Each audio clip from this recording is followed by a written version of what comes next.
जब आप ग्वालियर चंबल संभाल रहे थे कांग्रेस के लिए तो एक तरीके से सर्वे सर्वा थे कि जो भी आप चाहते, जैसे भी आप चाहते, वैसे ही टिकट बढ़ रही थी। यहाँ पे नरोत्तम मिश्र जी भी हैं, नरेंद्र सिंह तोमर जी भी हैं, कुछ सांसद भी हैं, वीडी शर्मा जी जैसे, जो कि उसी इलाके में अपना वर्चस्व पाते हैं। तो क्या आपको लग रहा है कि यहाँ पे आपको नहीं, आपके जो समर्थक है उनको थोड़ी घुटन हो रही है कि वहां पे आप जो चाहते अपने लोगों को टिकट दिला सकते थे, यहाँ पे एडजस्ट करके चलना पड़ा? देखो आप राहुल, कि अंत में निष्कर्ष और चर्चा और अवलोकन के आधार पे ही अमृत निकलता है। अंत में आपका लक्ष्य क्या है, मैं आपसे पूछना चाहता हूं। आप अगर राजनीतिक दल हो तो आपका लक्ष्य क्या है? क्या आपका लक्ष्य है कि किसी को टिकट दे दो और 13 दिन या 14 दिन या 15 दिन के लिए वो छाती तान कर घूमे और अंत में अंडा आए? या आपका लक्ष्य है चुनाव जीतना? अगर आपका लक्ष्य पहला हो तो फिर ये जो आप कह रहे हैं बिल्कुल लागू है। अगर आपका लक्ष्य दूसरा है तो सबसे उत्कृष्ट प्रत्याशी को मिलना चाहिए। और मैं आपको बता दूं कि कांग्रेस के अंदर भी 2018 में जो नाम मैंने दिए थे, मेरे समझ में, और मैं शायद मैं गलत भी हो सकता हूं, आप भी गलत हो सकते हैं, मैं भी गलत हो सकता हूं, मैंने केवल उत्कृष्ट प्रत्याशी का नाम दिया है। और नाम मैंने उंगली लगाई थी पूरे मध्य प्रदेश में सब दूर। और ना अब जो रिवॉर्डेड और जो उपयुक्त व्यक्ति है उसी का नाम देना चाहिए। और आज भी इस श्रेणी में मैं कई लोगों का नाम दे रहा हूं जो मैं मानता हूं कि उत्कृष्ट हैं, जो शायद मेरे साथ जुड़े हों या ना जुड़े हों। अंत में हमारा लक्ष्य क्या है? सरकार बननी चाहिए यार। हमारा लक्ष्य नहीं है कि अरे मैंने दिए इतने टिकट, कितने जीते? 1%। क्या मतलब है?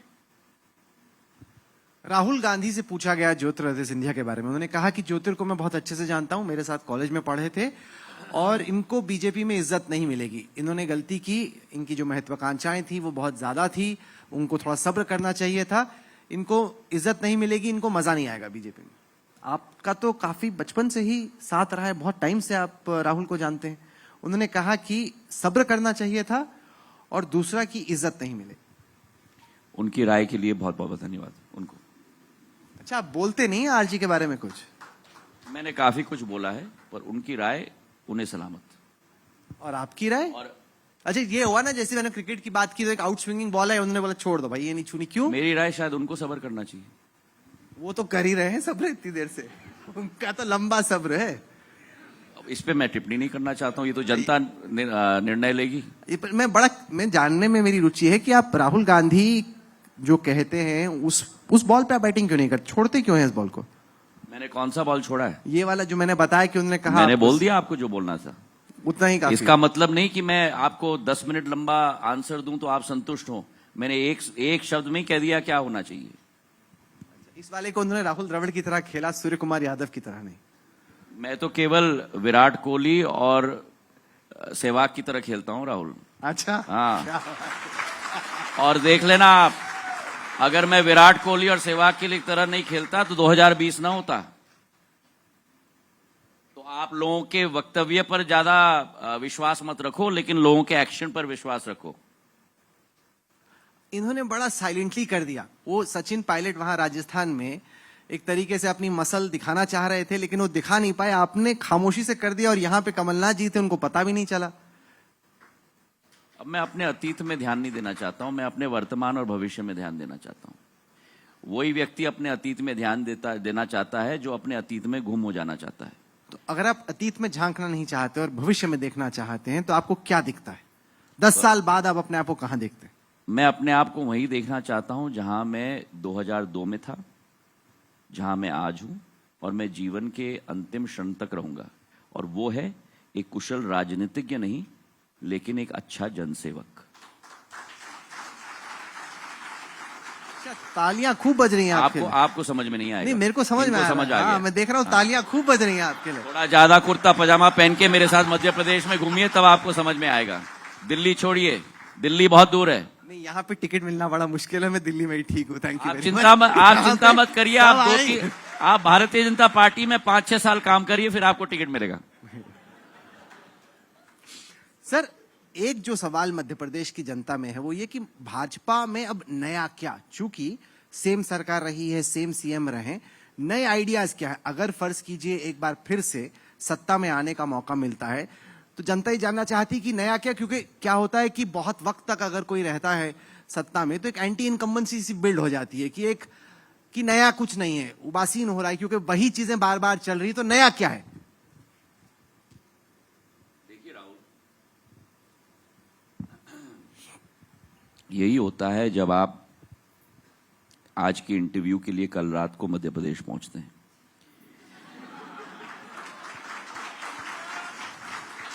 नंबर 1 और नंबर 2, मेरे पास तो कोई हैंडीकैप नहीं है, पर राहुल के पास ये नया तलवार आज के जमाने का आईपैड है, जो पढ़ पढ़ के प्रश्न पूछ रहे हैं मुझसे। नहीं, मैं इसलिए पूछ रहा हूं क्योंकि देख सके। ठीक है, मुझे उत्तर देने हाँ, दीजिए भाई। दीजिए। मैं ऐसा नहीं कि मैं उत्तर नहीं दूंगा, मैंने कहा ना, मैं सहवाग की तरह बैटिंग करता हूं, चिंता मत करिए।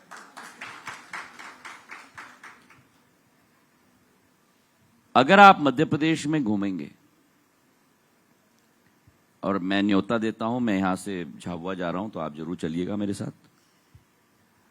और वर्तमान में जो आपने शब्द इस्तेमाल किया, anti incumbency,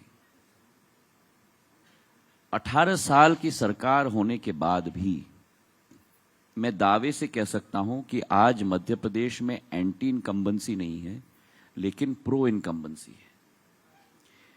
Bharatiya Janata party की सोच और विचारधारा है, जो आपने कहा ना, स्टेल हो जाता है, वही मामला है, कि हम कभी रुकते नहीं। 2 तरीके की दौड़ होती है जिंदगी में। एक कि सुबह उठ के आदमी अपने पेस पर वॉक करे, जो सुबह हम लोग मॉर्निंग वॉकर्स होते हैं। दूसरा वो जो ट्रेडमिल पे चढ़ जाए। भारतीय जनता पार्टी की सरकार ट्रेडमिल में चढ़ने वाली सरकार है, जो सदैव पेस अपने आप बनाती है।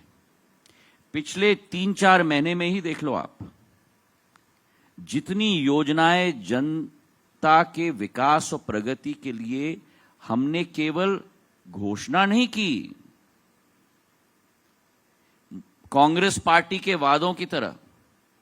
क्या कर रही है कांग्रेस पार्टी?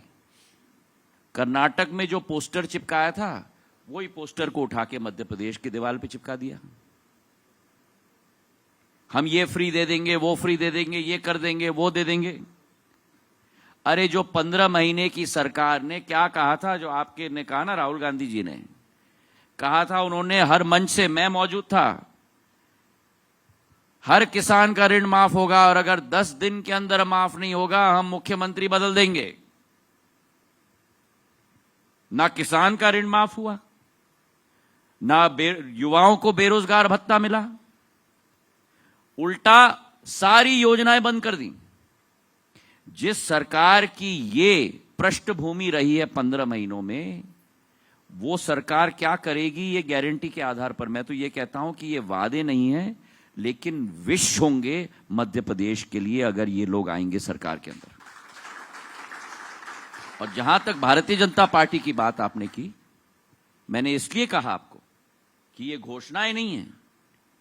शिवराज सिंह जी ने जो योजना शुरू की, लाडली बहना योजना, हर महिला के खाते में 1000 रुपया प्रति माह पहुंचाने की विचारधारा, वो जुलाई के महीने से महिलाओं के खाते में आज पहुंच रही है। बस चुनाव से आइन पहले। नहीं, सुन लीजिए भाई, जवाब क्या था कमलनाथ जी का? चुनाव टाइम पे नहीं। अच्छा, मेरे लिए भी कुछ तालियां बज रही, मैं भी लड़ अरे सकता हूं मैं यहाँ पे चुनाव। नहीं, आप छोड़िए, आप बस बजाइए। आपने क्रिकेट की बात की ना, always be a good spot.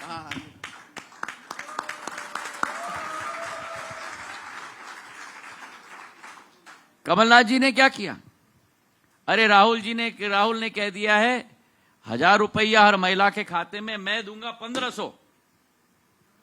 ये क्या कोई खेल या खिलवाड़ है भाई? आज हर 1,31,00,000 महिलाओं के खाते में 1250 रुपया हर महीना में जा रहा है, और वो हर महिला को घर के अंदर सशक्त करेगा। दवाई के लिए पैसा, अपने बाल बच्चों के लिए पैसा, एक सुरक्षा कवच है महिलाओं के लिए। तो भारतीय जनता पार्टी सदैव नई सोच, नई विचारधारा, न्यू पैराडाइम शिफ्ट के आधार पर कार्य कर रही है।